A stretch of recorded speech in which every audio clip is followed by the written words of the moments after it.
માનવીઓ આપણા દેશની અંદર માનવતા ઘટતી જાય છે અને દાનવતામાં વધારો થતો જાય છે.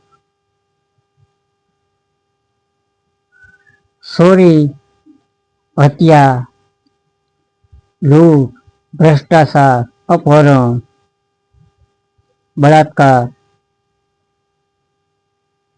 અત્યારે 2-3 વર્ષની દીકરી હોય કે 10-15 વર્ષની હોય કે 20 વર્ષની હોય, એ દીકરીઓ અત્યારે બહાર હરીફરી નથી. રાજસ્થાનની અંદર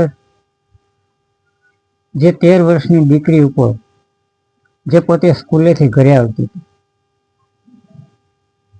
એને પર 30-32 લોકોએ જે હેવાનિયત કરી તે આપણા ભારત દેશની અંદર એક કલંકિત ઘટના કહેવાય, દેશ માટે શરમજનક વાત કહેવાય. દીકરી ગામની હોય કે શહેરની હોય, કોઈ પણ રાજ્યની હોય, દીકરી એ તો દીકરી જ છે. અત્યારે દીકરીઓ માથે આવા જુલમ થાય છે. એના માટે પ્રભુને હું પ્રાર્થના કરું છું, હે પ્રભુ, આવા જુલમ ક્યારે બંધ થશે?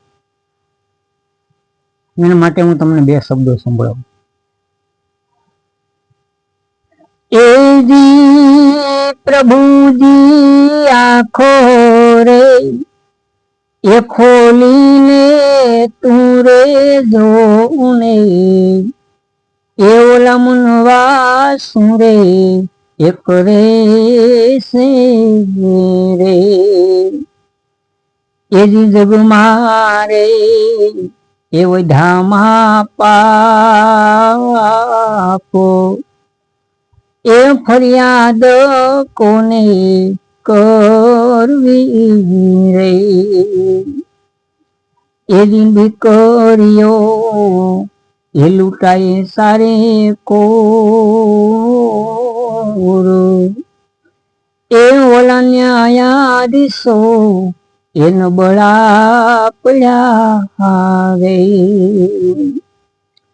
એ પ્રભુની દીકરીઓના એ જ લઈએ છે જીવ, એ જ રોવે છે એના માને બાપો,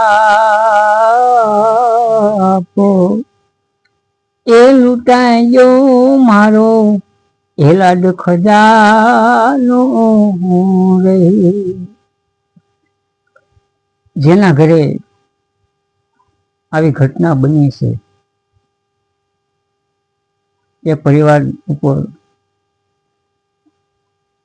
શું વીતતી હશે? માટે ગમે સમાજની દીકરી હોય, ગમે ગામની હોય, ગમે શહેરની હોય, પણ દીકરી તો દીકરી કહેવાય. આવા નરાધમો રાક્ષસોને ભગવાન ક્યારેય માફ નહીં કરે.